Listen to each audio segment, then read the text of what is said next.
গাজার মধ্যাঞ্চলের আল জাওয়াইদায় একটি গাড়িতে ইসরায়েলি বিমান হামলার ভয়াবহ দৃশ্য সামনে এসেছে। পুড়ে যাওয়া গাড়ির ধ্বংসস্তূপ থেকে একজনের মরদেহ উদ্ধার করা হয়েছে। একই দিনে খান ইউনিসের পশ্চিমে আল মাওয়াসি এলাকায় ইসরায়েলের গুলিতে আহত হয়েছেন আরও কয়েকজন ফিলিস্তিনি। গাজা সিটি ও জাবালিয়াতেও গোলাবর্ষণের খবর পাওয়া গেছে। যুদ্ধবিরতি কার্যকর থাকলেও প্রতিদিনই এমন হামলা চালিয়ে যাচ্ছে নেতানিয়াহু বাহিনী। এদিকে দীর্ঘদিনের বিদ্যুৎ সংকটে গাজায় পানি, পয়ঃনিষ্কাশন ও স্বাস্থ্যসেবা মারাত্মকভাবে ব্যাহত হচ্ছে। প্রায় ৭৫টি পানির কূপ বিদ্যুতের উপর নির্ভরশীল, যা বন্ধ হয়ে যাওয়ার ঝুঁকিতে রয়েছে। বাস্তুচ্যুত পরিবারগুলোর নিরাপদ পানির সংকট আরও তীব্র হয়ে উঠছে।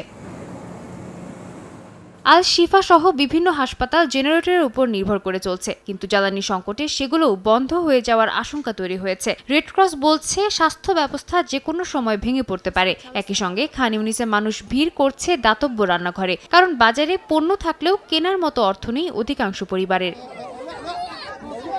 সাদিয়া তাসনিম, সময় সংবাদ।